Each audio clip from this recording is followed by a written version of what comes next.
Am I the a-hole for telling my biological daughter I was nothing more than an egg donor and that her real mother is the woman who raised her? 25 years ago, my close friend Clara and her husband James were struggling with infertility. Clara couldn't conceive or use her own eggs. She asked me if I would consider carrying a baby for them, using my egg and James's sperm. I had already had my 2 kids and was done having children. I was hesitant at first, but eventually I agreed because I wanted to help my friend become a mother. 9 months later, their daughter Bella was born. From the start, Clara and James raised her as their own. I've always been auntie to her, just a close family friend, and that's all she ever knew. My own kids always knew the truth. I never hid it from them. They understood that Bella was biologically related to them and that I had helped my friend start a family. I never told Bella anything because I truly didn't feel it was my place. It was something her parents needed to decide if or when to tell her. A few weeks ago, Bella and her fiancé were at his family's house, and they all did one of those DNA kits for fun. When the results came back, Bella saw that she had Cuban and black ancestry, which confused her since she knows both her parents are white. Instead of asking them, she used the combination to their safe, which she had learned a while back, and started going through their personal documents. She found an old photo of me pregnant in a hospital bed with Clara holding my hand, and she also found paperwork about Clara's infertility. After that, she started pulling away, especially from Clara, and none of us understood why until everything exploded. My family and I were over at Clara and James's house helping with wedding prep. At one point, Clara and I were in the kitchen talking about my kids, and Clara mentioned that I had paid for both of their weddings. She said she wished she could do the same for her daughter. Bella must have overheard because she walked in and suddenly said that I should be paying for her wedding too, since she's also my daughter. I was totally thrown off. Clara asked what she meant, and Bella just snapped. She said I was her real mother and accused Clara and James of lying to her. She said she had grown up in a fake home while my kids got the life she was supposed to have. She slammed the photo on a table and stormed out with her fiancé. The next day, Clara asked me to come over. Bella didn't want to, but showed up later after Clara begged her. She told us about the DNA test and going through the safe, and how she felt like this answered something she had always felt deep down. She said she's always been jealous of my kids, not just for their vacations or home life, but also because I gave them a good life without any hardships. She said she still loves Clara, but feels like she never really belonged, and now she thinks I'm the missing piece. She even called Clara a child snatcher. That's when I stepped in. I told her she needed to stop talking to Clara like that. She turned to me and said, "You're my real mother. Why don't you love me?" I told her as calmly as I could that I was nothing more than an egg donor. I told her I love her like a niece and that's all. Clara is her mother, not me. I wasn't the one who raised her. I wasn't there for her childhood. Clara was. I never saw her as my daughter because that wasn't the role I had in her life. She left again crying, and since then has sent me over 20 messages. Some are angry and some are pleading. She's asked me to meet with her and James because she says we're her real parents. She says she loves Clara, but insists she's always felt a disconnect, and that I'm the reason why. Clara and I have been in touch since the blow-up, and we're both heartbroken. My husband thinks I should have a one-on-one with Bella, but honestly, I feel like there's nothing left to say. I didn't raise her, Clara did. She was always a wonderful mother, and up until now, she and Bella had a great relationship. I don't know why Bella is spiraling like this. Clara was there for every birthday, every school day, every scraped knee, heartbreak, and milestone. I made peace with my role in Bella's life a long time ago. I never saw myself as her mother, not because I didn't care, but because that was never the agreement. I helped a friend become a mother, and I kept that promise. So, am I the a-hole? Edit. I am mixed myself. Bella has light skin with incredibly loose curls. From the outside looking in, she does look like Clara's biological daughter. Now for the top comments. Sounds like Bella is having an existential crisis. Exactly, that's what it looks like to me too. She found out something huge in the worst way possible, and now she's scrambling to make sense of who she is. It's messy, but yeah, definitely feels like an identity spiral more than anything else.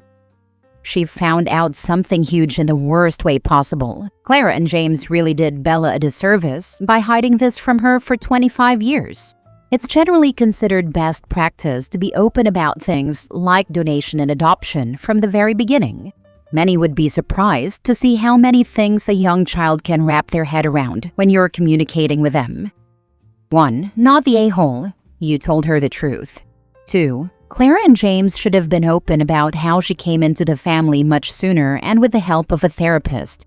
Keeping this a secret while everyone but her knew made her feel betrayed and lied to, which is understandable. 3. Bella needs therapy for herself and family therapy for her and her parents together.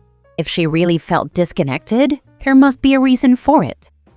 Seriously, my mom met and married my dad when I was a toddler and he adopted me, and they gave me his last name. They could have kept it from me, but they didn't. I always knew my dad adopted me. I never felt bad about it. In fact, I felt chosen, because he loved me and raised me when he didn't have to. Finding out at 25 would have been devastating. I'm glad I always knew. Next story. Am I the a-hole for moving out of my uncle's house when he announced another foster placement? I've been living with my uncle and his wife since I was 8. I'm 19, female now. My parents died in a car accident, and my uncle took me in. When I was 14, they started fostering kids because they said they wanted to help children like they helped me. In the 5 years since then, they've had 8 different foster kids come through, usually 2 to 3 at a time. My uncle and his wife mean well, but they have no clue how to handle troubled kids.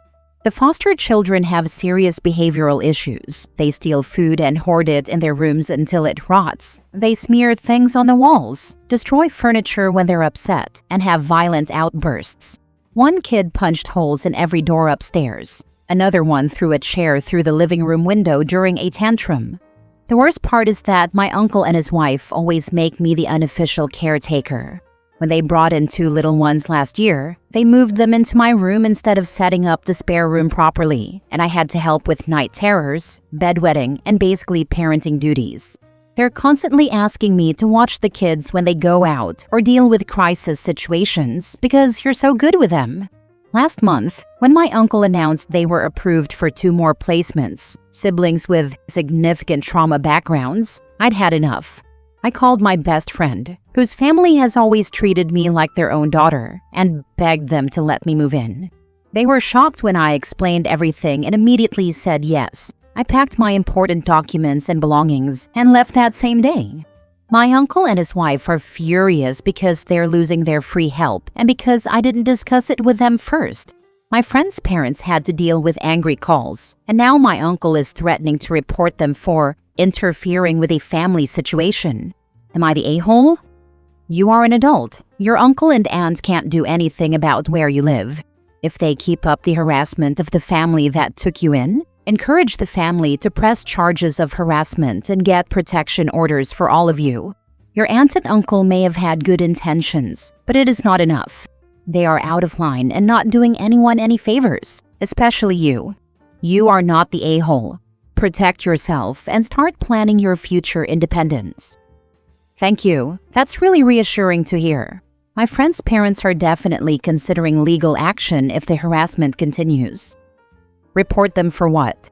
Your uncle and his wife not only don't know how to take care of troubled kids, but also don't know how to threaten LOL. You're an adult and you can move wherever you wish. They cannot report anything. If at all the police show up, you could just say it was your decision and your uncle and his wife cannot do anything. Right? I think he's just panicking because he realizes how much unpaid labor he's about to lose. Thanks for the reassurance. I would call up a social worker or CPS, whoever you're used to dealing with, and let them know that you are no longer in the house and you no longer want to be an approved babysitter.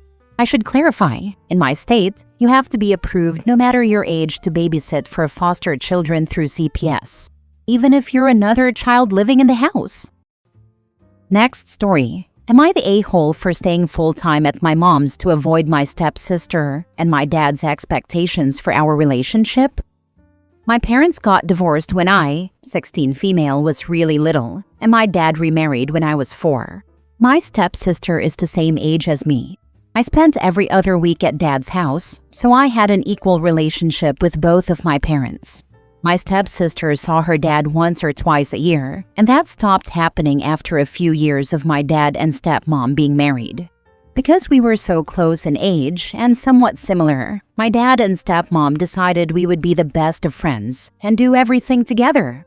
When I was at their house, we were expected to hang out all the time and include each other in everything, even if it was hanging out with friends. My stepsister became super attached to it, but I hated it, especially the part about not being able to see friends without the other involved. After a few years, my stepsister pretended to like all the things I did, so we'd be in the same after-school activities, and so our birthday parties were identical, right down to the type of cake we'd get. It also meant we got fewer gifts and had to share big stuff instead, because we both loved them anyway. At Dad's house, nothing was mine, not my clothes, my toys, or even my room. Whenever I tried to get space from my stepsister, she'd complain to her mom or my dad, and my dad would step in and tell me I needed to make time for my sister. He and my stepmom started pressuring mom to take my stepsister out with us whenever we did things. I remember my stepmom calling my mom a C-word for saying no to taking my stepsister to the trampoline park with me and my friends. Then it was my dad and stepmom yelling at mom for throwing me friend parties and not inviting my stepsister. And every sleepover my mom let me and my friends have was a huge deal to my dad and stepmom. My mom and dad fought in court when I was 10 because dad accused mom of alienating me from my stepsister, and mom wanted to get me therapy to help me process the pressure I faced at dad's house. Dad didn't want me in therapy, except for family therapy. Dad didn't win custody, and mom got to put me in therapy. I tried talking to my dad and telling him I didn't want to be BFFs with my stepsister, and I didn't want to do everything with her, but he ignored it. And he's so much worse now because he acts like I'm bullying her when I don't want to talk nonstop to her, or when I don't include her when I'm at mom's house. So I asked my mom if she could look into getting full custody of me. Her attorney said we could try, and dad counter-filed for full custody, so it was a back and forth between them. Mom had the support of my therapist, and because of that, the judge decided to speak to me. She said she wanted to hear what I'd say, but I didn't get to decide exactly. I told her everything and what I wanted and that I was serious about it. And the judge decided to let mom have full custody of me, but the rule is, I need to maintain phone contact with dad if nothing else. It specifies how long, how often, etc., but I don't need to be at his house anymore. Now, other than school, I never see my stepsister and it's great. And at school, I tell her I don't want to talk and walk away. Plus, I get an extended break because summer. It's great and I'm happy about it. My dad's mad, which I expected, but he told me I wasn't very nice about any of it and that I might not have bullied my stepsister before, but now I basically am, and I'm punishing her for loving me and being my sister. He said I acted like a spoiled mean girl who couldn't handle sharing with someone, and he also said I ran away from most of my family. I don't think so, but maybe he's right, and I do hate that I lost my dad in all of this. Am I the a-hole? Now for the top comments. Even if you were full sisters or even twins, you still deserve to have your own life, activities, and friends. If your father and stepmother has let the relationship naturally grow, you may have been closer to your stepsister, but their interference and their delusion that you need to be joined at the hip ruined any chance of that. Not the a-hole. Agreed. I know this stuff happens more often with twins, but it shouldn't happen to anyone. At least me and my stepsister look different enough. I can imagine it's more frustrating when you are identical twins and feel like you're not even you at all. Not the a-hole, but please be wary of planning to go to college. They're going to likely try to pawn you off on the same university, so you can be roommates and save money or some other crap. I wouldn't share where you want to go with dad or stepmom and stepsister. I'd even consider telling them fake universities. I won't share a thing about this stuff with him or them. He doesn't need to know, and I won't risk her copying me because he shares. Last story. Am I the a-hole for saying my dad is only a good dad to my half-siblings, not me, and using other family to back me up? For 12 years, it was just me, 17 male, and my dad, and for 13 years, I was an only child. My mom wasn't involved when I was a baby, like not involved at all. I never actually met her. She died when I was 5.5, and I have vague memories of her funeral. I grew up with both my mom's and dad's families in my life. But at home, it was just me and my dad, and he wasn't Father of the Year, or even a contender either. He made sure there was a roof over my head and food in the house under that roof. That was it. I had different babysitters until I was old enough to do simple stuff for myself. Once I reached that point, at like 5 or 6 years old, I was on my own. Extended family would take me for a day or two at a time. They'd check in. They used to chase after Dad to pay more attention to me. Some offered to raise me too, but he never took them up on those offers, so I stayed with him and went to family members' houses during the day and some weekends or weeknights if something important was going on at school or whatever. Then he met and married his wife when I was 12, and they had a kid together when I was 13. There was a total change in him. He took some time off work to be with his wife and the baby, got up in the middle of the night with the baby even after he went back to work. Suddenly, Sunday was family day, and they were doing things together. He and his wife planned for the just in case they both died and asked his oldest sister to take the baby and any other kids if something happened to them. She asked about me, and after a few awkward seconds, he said he figured that was a given. But he never legally put things in place for me according to my aunt. It's just my half-siblings, and I have 3 half-siblings now. All 3 were newborns, and there was something in place for the worst. Apparently, I was 13 when a verbal thing happened for me. Yay!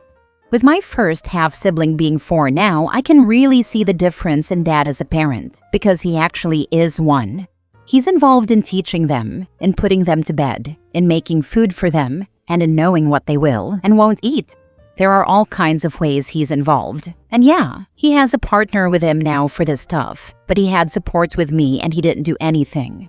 For the first time in over 4 years, my dad and his wife wanted a date night, and Dad told me I needed to babysit on a Friday night. I told him no, and he asked why. I told him I work Friday nights. He said I could call off one night, and I said no. I told him he could afford a babysitter like he did for me when I was younger. Then he said they hate the thought of leaving the kids with strangers, and I asked why he didn't hate that when I was born. He told me it was a different time and set of circumstances, and come on, I'm a part of the family, and babysitting is the role of the oldest. I was like, since when am I part of this family? And he told me, always. Then he said he's a damn good dad, and my attitude is claiming otherwise, and it was pissing him off. I said he was never a good dad to me, only to my half-siblings. He got pissy about it, and spent 2 weeks telling me I was wrong. So we had dinner at my grandparents' house, and my 2 aunts and 3 uncles were there with us, and I asked them if Dad was a good dad to all his kids, or just my half-siblings. They all said he was hardly a dad to me at all, but was amazing with my half-siblings. His wife stormed off because the kids were at the table and she was like, "Why the heck are you bringing it up in front of them for?" Dad told his family they were being harsh, and they told him they all know me better than he does, and worried about me more than he ever did. Ever since dinner, Dad's been trying to prove he's a good dad to me, and he fails every time. He's mad that I brought family into it to prove a point. His wife's mad that I brought it up in front of her kids. And she's mad that I don't consider myself family and ask what kind of way that is for her kids to live. Then she said I basically made her kids feel like their family cares for them less than they do for me. Am I the a-hole? Absolutely not the a-hole. Her saying you shouldn't have brought it up in front of her kids. They're 4 and under. They'll never remember anyway. So that's a pathetic excuse, and just her way of trying to deflect blame away from your dad. And make it about you being the problem rather than him. He's an a-hole for treating you like that when you were young and acting like he did nothing wrong. Now you've told him and all his family members have done too. You're 17. When you hit 18, I'd seriously think about moving out and going low to no contact with him. You've put up with for long enough. That's a big part of the reason I'm working so hard right now. I want to get out, but to not need anything from him either. I'll have other family who can help, and that's great. I just never want to find myself needing to beg him for something, because that's what it'd be, begging. He's not the kind of person I could turn to. Most of my school supplies, even my laptop, were bought by other family members.